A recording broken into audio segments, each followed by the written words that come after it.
તારા અંજનની કેવી શુભ પડ હશે, તારા પ્રાણ થકી મૂર્તિ જીવંત થશે.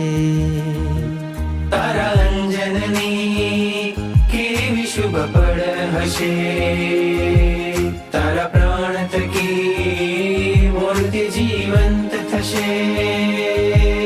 રાજપ્રિય બની જાશે તું એક જ રાતમાં, રાજપ્રિય બની જાશે તું એક જ રાતમાં.